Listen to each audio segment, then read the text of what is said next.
দেখতেছেন আপনারা, এই দেখুন এটা আমার ভাইয়া গিফট করেছে আমার জন্মদিন।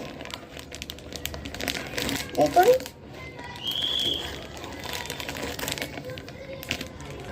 এইটা আমার খালা নিয়ে দিয়েছে, দেখবেন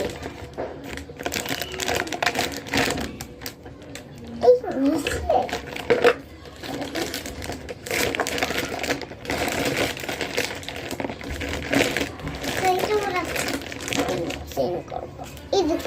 এটা মিলানোর জন্য দিয়েছে।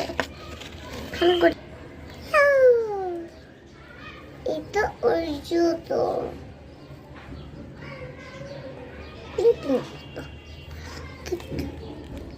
এই দেখুন, দেখতে পাচ্ছ না? এই দেখুন কি সুন্দর সুন্দর জুতো।